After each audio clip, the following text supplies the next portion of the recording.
is official. Keir Starmer is stepping down as Britain's Prime Minister.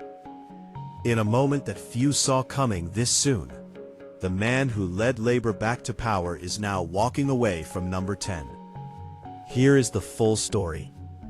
On Monday, Keir Starmer stood before the cameras and made it clear. He is resigning as leader of the Labour Party and as Britain's Prime Minister. In his own words, he said, "The question my party is asking now is whether I am best placed to lead us into the next general election."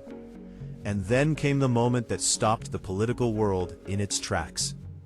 "I have heard the answer of my parliamentary party to that question, and I accept that answer with good grace." He went on to say that every decision he had taken was about putting the country he loves first, and that is why he would resign as leader of the Labour Party. He also confirmed that he had spoken to His Majesty the King earlier that morning to inform him personally of his decision. So what led to this moment? Starmer's resignation comes after intense and sustained pressure from Labour lawmakers, members of his own parliamentary party who had begun to openly question whether he was the right person to lead Labour into the next general election. That is a brutal position for any sitting Prime Minister to find themselves in, facing a revolt not from the opposition benches, but from their own side. When your own MPs are publicly signaling they have lost confidence in your leadership, the writing is on the wall.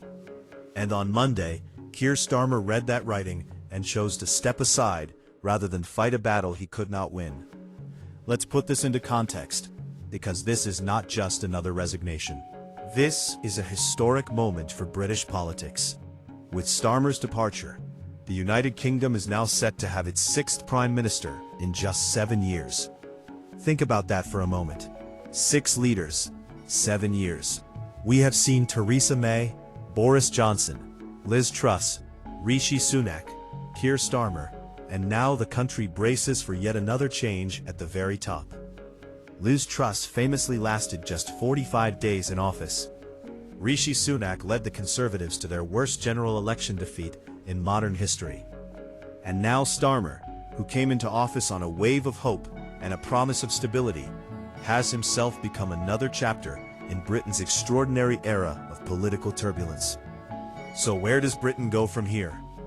The Labour Party will now begin the process of selecting a new leader, a contest that is likely to be fiercely competitive and closely watched across the country.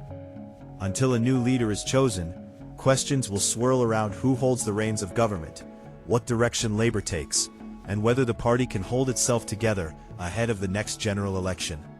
One thing is certain: British politics is once again in a period of profound uncertainty. And the country that voted for change less than 2 years ago is now asking, what kind of change comes next? Keir Starmer came to power promising stability, integrity, and a fresh start for Britain. Today, he is leaving, brought down not by the opposition, but by the voices within his own party. Whatever your politics, this is a moment that will be remembered. A Prime Minister gone, a country searching for its next leader, and a political era that shows no signs of settling down. If this video kept you informed, please like and subscribe. We are here every day covering the stories that shape this country.